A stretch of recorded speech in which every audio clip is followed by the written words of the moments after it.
요한복음 12장 20절에서 30절까지 예수님이 계신 곳, 이런 제목으로 말씀을 드리겠습니다.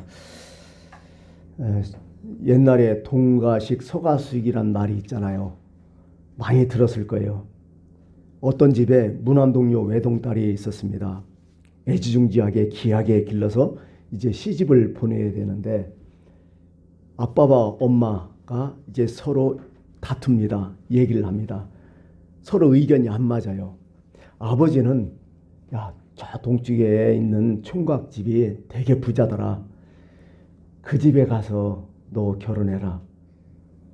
그럼 편할 것이다. 부자기 때문에. 엄마는 저쪽에 있는 총각이 비록 집은 가난하지만은 사람이 되게 좋으니 너는 그 집으로 시집가면 사랑을 많이 받을 것이다. 서로 부모의 의견이 대립됩니다.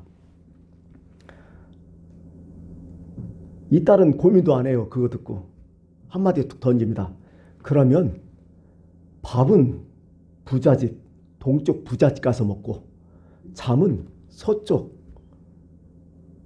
그 총각집에 가서 자면 되지 않습니까? 하고 대답했다는 거죠. 두 집 살림하겠다는 거죠. 이러면 되겠습니까? 요즘 우리가 많이 듣는 게 인사말로 그렇죠. 꽃길만 걸으세요.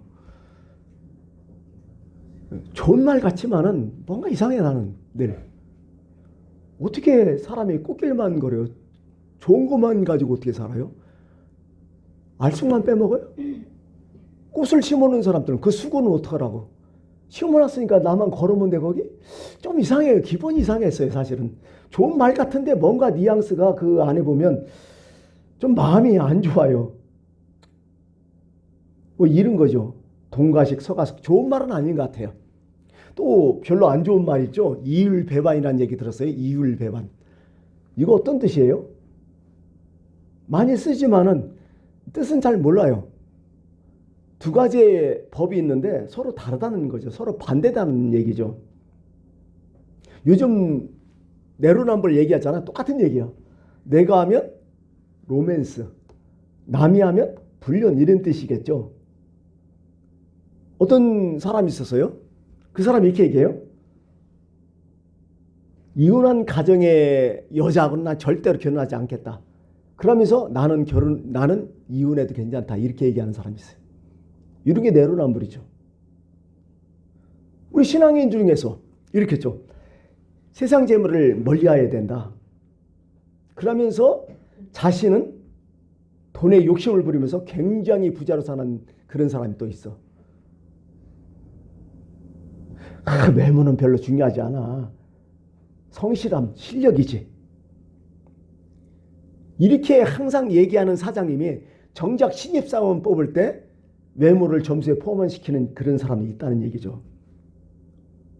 이런 것도 있어요. 정치가 중에서. 자연보호를 무진장히 강조해요. 그래, 인류 미래다, 자연보호가. 그러면서 무슨 정책을 할 때 철새들을 이제 싹 없애고 거기다가 신도시 건설하려는 그런 정신들이 또 있어. 이게 다 뭐야? 이율배반적이라는 얘기죠. 내로남불. 이런 것이 있어요. 또 한 가지 생각해 보니까요. 이 단어도 되게 나빠요. 표리부동 아시죠? 이건 뭐냐면 겉과 속이 다르다는 거야. 표리부동하다. 아, 그 사람 참 표리부동하다. 속은 되게 사악하면서 겉으로 막 친절한 척하고 앞에서는 고분고분하면서 뒤에는 뭐야? 배신할 생각만 하고 이런 사람들이죠. 이게 바로 표리부동하다 이런 뜻이죠. 되게 안 좋은 거예요. 이게. 표리부동의 반대말이 뭔 줄 알았어요? 명실상부하다. 무슨 얘기요? 그 사람의 이름대로 살더라 이런 뜻이에요.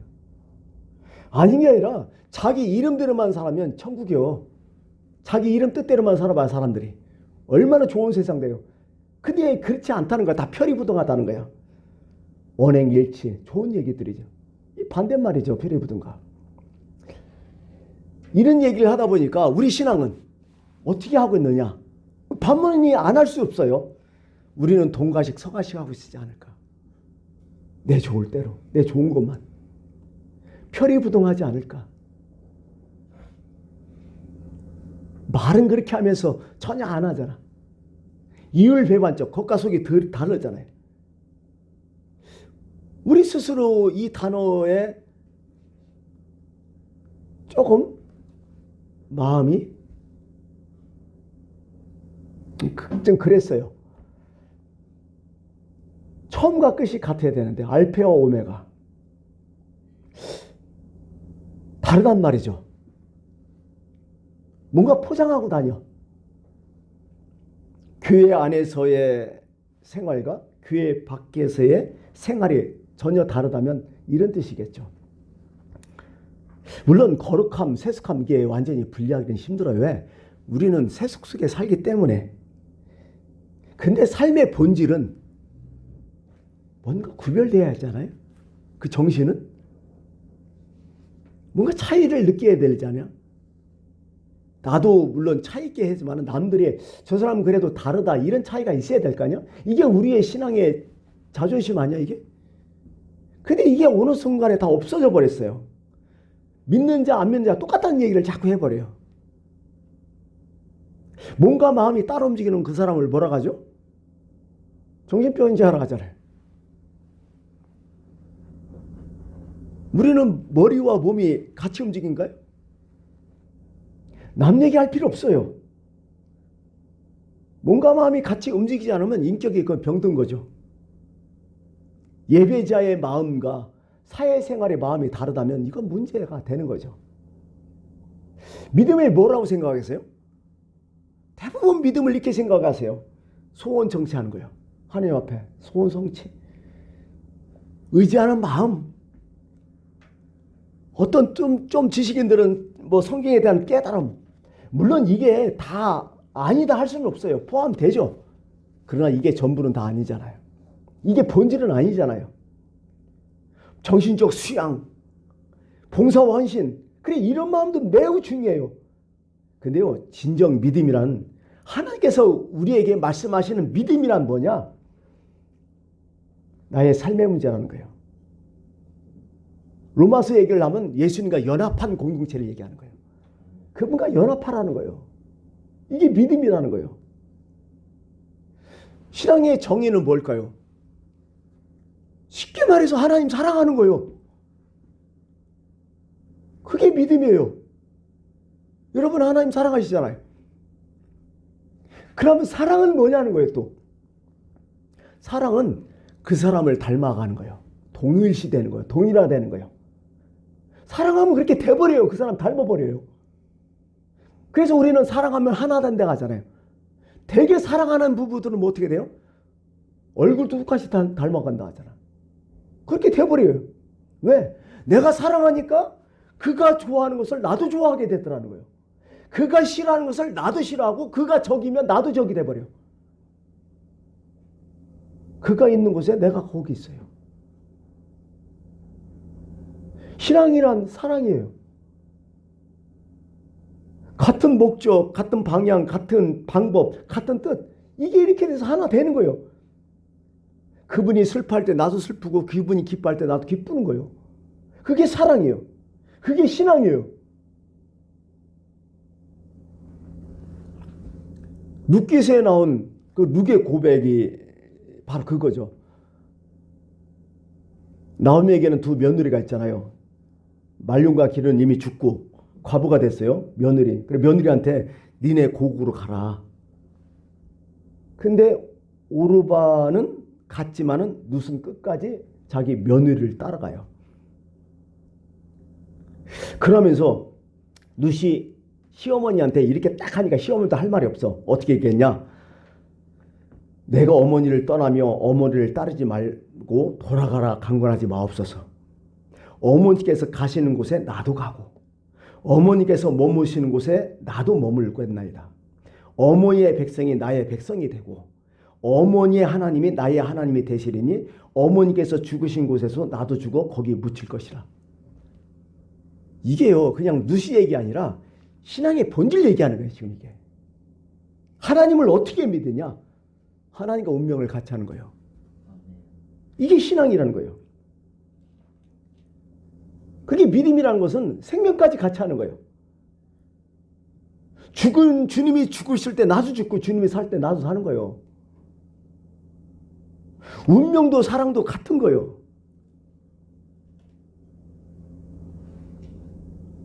오늘 26절이 핵심 포인트예요. 사람이 나를 섬기려면 나를 따르라. 나 있는 곳에 나를 섬기는 자도 거기 있으리니. 기가 막힌 말씀이에요. 내가 있는 곳에 그 사람도 있다는 거예요. 그게 믿음이라는 거예요.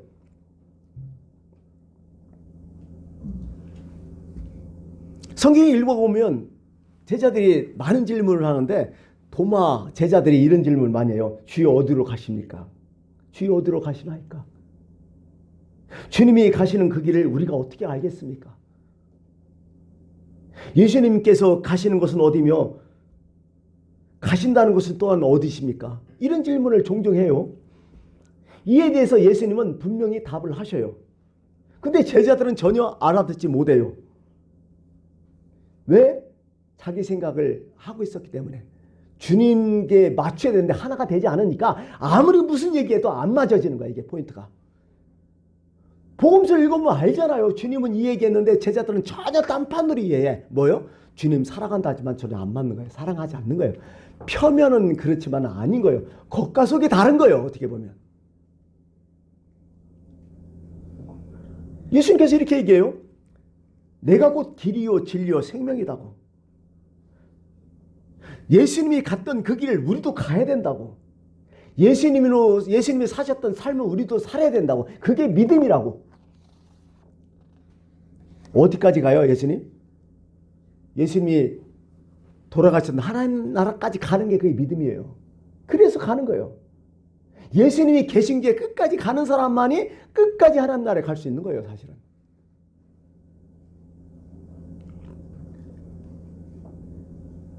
그분에게 같은 뜻을 듣고 같은 믿음은 같은 마음을 두면 모든 생활도 그렇게 된다는 거예요. 이게 믿음이라는 거예요.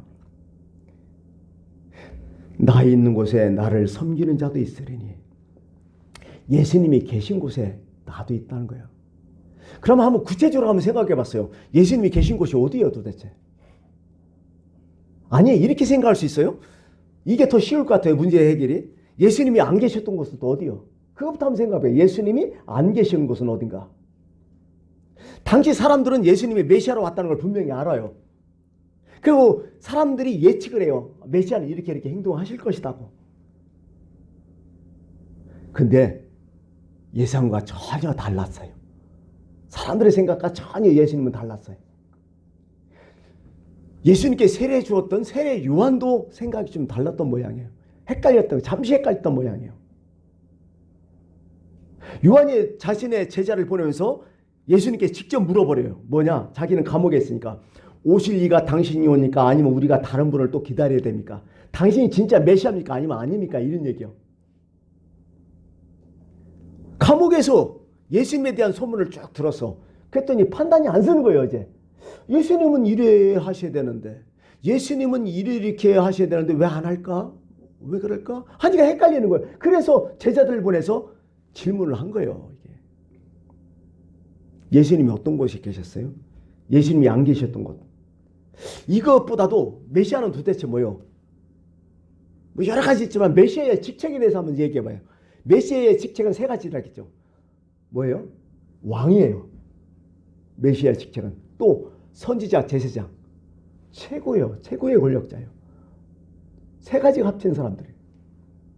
성경에서 비유한다면 세 가지가 합친 사람, 비스름하게 한 사람이 사무엘 선지자라고 볼 수 있어요. 근데 사무엘 선지자는 게임이 안 되겠죠. 메시아가 그런 사람이에요. 그러면 이런 사람이 어디에 있어요? 화려한 곳에 있어야 돼요? 아니면 남루한 곳에 있어야 돼요? 사람들은 생각했어요. 이분은 화려한 곳에 있을 것이다. 근데 예수님은 전혀 아니었잖아요.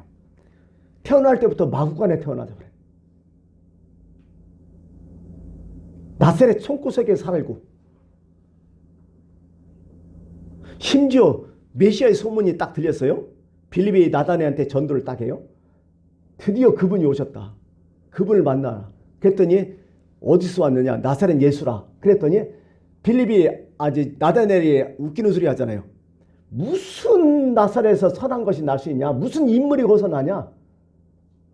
안 믿었어요, 메시아를. 근데서 메시아 안 난다. 최소한 메시아가 나려면 예루살렘에서 나야지. 그러니까 예수는 화려한 곳에 안 계셨어요. 또 두 번째는 아까 얘기했잖아요. 메시아는 힘이 있다고. 엄청난 힘, 명예가 있다고. 부귀영화도 있을 것. 예수님이 그렇게 있었어요? 오히려 없었어요. 이거 편히 엠마오로 가는 두 제자 얘기 나오잖아요. 예수님 부활하셨어요. 부활한 것들을 듣고서 그들은 내려가요. 고향으로. 실망하고 있어요. 예수님이 그들에게 오셨어요. 그러면서 왜 너희들이 이렇게 하고 내려가냐 고향으로. 그랬더니 우리는 이 사람이 이스라엘 속량할 자라고 바라노라. 속량이 뭐예요?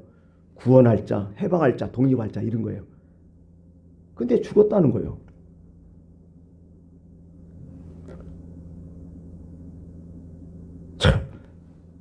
물론 예수님의 이적과 기적을 그들은 평상시에 봤어요. 그런데 정작 필요할 때는 십자가 돌아가셔요. 죽음으로써 메시아가 되신 거예요. 힘이 없어요. 이거 뭐예요? 어떤 사람들이 예수님의 그 화려한 모습을 보면서 예수님을 쫓으려고 해요. 나도 따라가겠다고. 그랬더니 예수님께서 한마디 딱 하잖아요. 여우도 굴이 있고 공중에 나는 새도 집이 있을 때 인자는 머리 둘 곳도 없다 하면서 딱 거절해버리잖아요.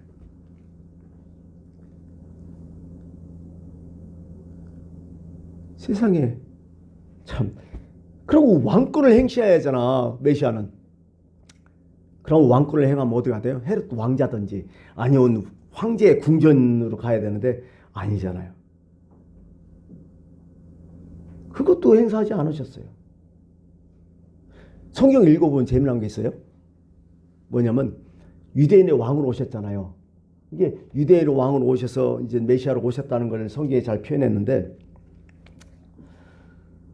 사마리 사람들이 좀 그랬던 것 같아요. 자신들도 예수님을 왕으로 삼았으면 좋겠다고 생각했대. 사마리 왕. 근데 예수님께서 뭐야? 거부하시고 유대로 가버리니까 사마리 사람들이 예수님을 거부하는 그런 사건도 일어나잖아요.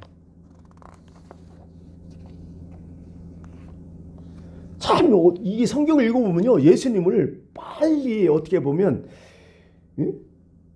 왕으로 막 추대하려고 막 노력들을 많이 했어요. 근데 예수님 다 구해요. 왜? 오병이어 먹은 그 떡과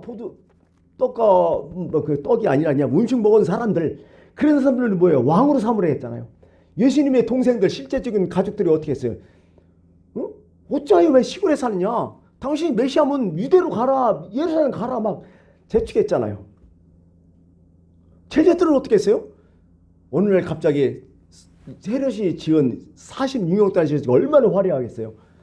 겉은 솔로몬 성경보다 더 크고 화려했어요. 사실은 그 안에 금이 별로 없었지만 46년 동안 하셨어요. 얼마나 잘 썼겠어요. 그거 딱 보고 예수님 이 건물들 이 돌들 보이십니까 하면서 신이 났어. 왜? 제자들 마음속에 뭐가 있었어요? 당신은 메시아로 왔기 때문에 여기서 진무하실 거 아니냐. 뭐 그렇게 물었던 거죠. 근데 예수님은 거기에도 안 계신 거야. 자꾸. 그러면 생각해 보세요. 예수님 계신 곳은 어디였나? 오히려 예상을 확 깨버려요. 예수님 계신 곳은 어디예요? 성경을 읽어보면 내 머릿속에 계속 읽어보면 항상 따라다니는 그 단어가 있어요. 한적한 곳이라는 생각을 계속 들어요. 예수님은 자꾸 사람들 피해서 한적한 곳으로 가셨어요. 한적한 곳이 어디예요? 때로는 광야 가시고 때로는 아무도 없는 곳에 가셨고 때로는 한적한 바닷가에 가셨고. 왜 가셨어요? 기도하시러, 하나님과 교제하시러. 그런 곳을 찾아다녔어요. 그러고 자신들을 추종하는 그런 사람들을 뽑을 때 여러분들 어떻게 뽑겠어? 내가 메시아라면 대단한 사람들을 뽑을 거 아니에요. 막 인테리어들. 그죠? 그 당시에 진짜 제일 잘 나가는 사람들을 뽑을 거 아니에요. 근데 갈릴리 바닷가에 가서 진짜 허접한 어부들 뽑아버렸잖아.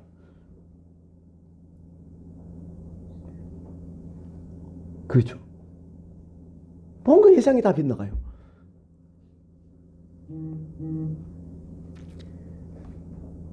그리고 예수님이 한적한 곳에 계셨을 때 제자들이 있었나요?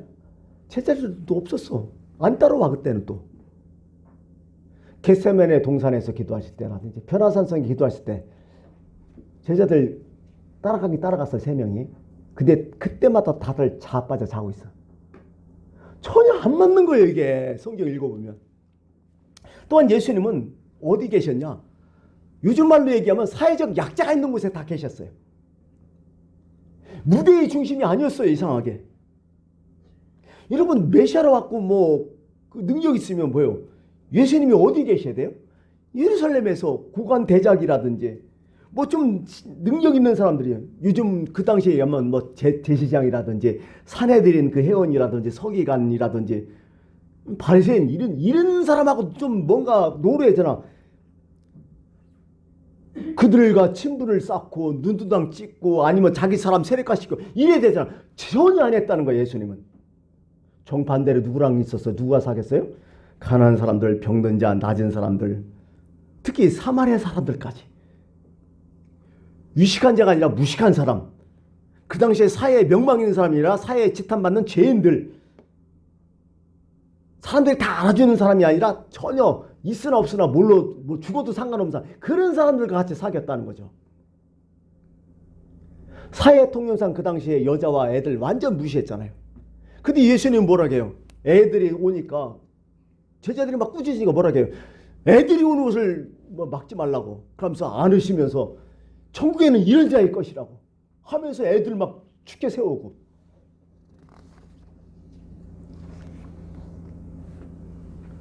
막 이런 일까지 해버렸잖아요. 심지어 그들과 교제뿐만 아니라 같이 식사도 하시고. 그러니까 별명이 먹기를 탐하는 사람이라는 동, 죄인의 친구, 세이들의 친구라 이런 예수님의 별명을 갖고 있었던 거죠. 심지어 세리와 창개띠까지 갔으면 다 했어요. 세리가 그 당시 얼마나 나쁜 놈들인 줄 알아요? 그 당시에 1세기에 요세푸스라는 역사가 있어요. 거기에 기록은 세리는 어떤 사람이었냐? 세리가 돈은 아무리 내가 가난하고 굶어 죽어도 세리가 돈은 절대로 받지 않았대요. 그러고 누가 나한테 적선을 냈어요? 근데 나중에 알고 보니까 세리가 준 거예요. 그럼요. 그 얘기 듣자마자 돈 집어 던져버렸대요. 그 정도로 세리를 나쁘게 생각했거든요. 창녀들은 더 할 거예요. 이 사람들은 사는 사람이 아니야. 이미 죽은 사람 취급받는 인간들이었어요. 그런데 이들과 자꾸 어울리는 거예요. 그러면서 이들에게 뭐래요? 세리와 창녀들이 너희보다 먼저 하나님 나라에 먼저 들어가리라 한번 해버려요. 황당하죠 진짜. 왜? 이들은 내 말을 들었고 너희는 안 들었으니까. 바리새인보다 오히려 세리를 더 낫다고 여겨요. 그러니 바로 이 예수님이 무엇이라는 거죠. 정말 예수님 해보면 예수님이 계신 곳은 어디였느냐? 수혜지였어요. 베데스다 연못 아시죠? 38년 된 병자도 거기 있었고요. 다소 생각이 있다고 해요. 근데 이 사람은 밀려서요. 한적한 곳에 있어요. 이제 들어가지도 못해. 그렇게 많은 사람 중에서 한적한 38년 된 병자를 찾아와서 고쳐버리잖아. 이 예수님의 마음이었어요. 이게 다. 버림받은 자, 가난한 자, 눌린 자, 약한 자. 그게 예수님의 계신 곳이었다는 거예요. 오늘 성경을 얘기해요. 다시 한번. 나 있는 곳에 나를 따른 사람은 거기 있다는 거예요. 그게 믿음이라는 거예요. 근데 오늘 우리 교회는 어디로 가요?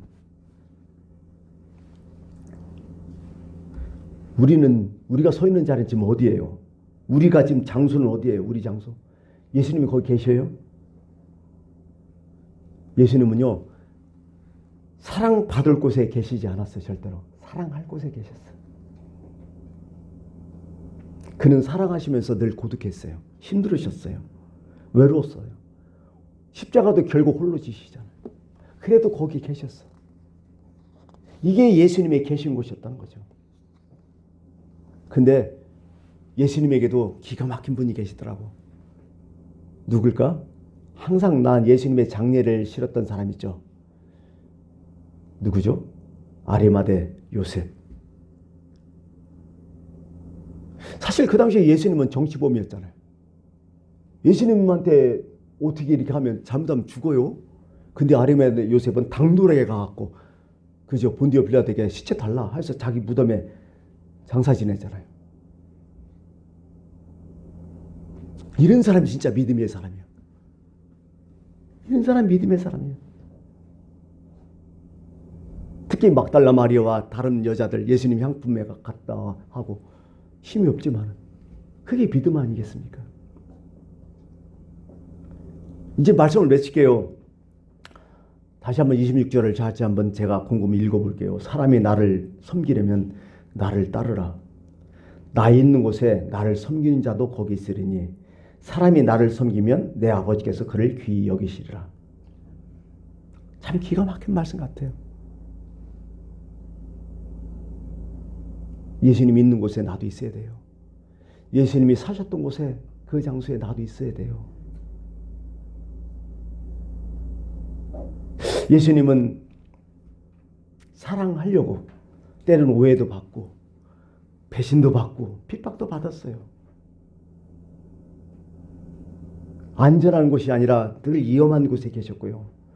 편한 곳이 아니라 늘 불편한 곳에 계셨고 내게 이득이 있는 곳이 아니라 손해보는 곳에 계셨고 내가 필요한 곳이 아니라 하나님의 뜻이 있는 곳에 그분은 계셨던 거죠.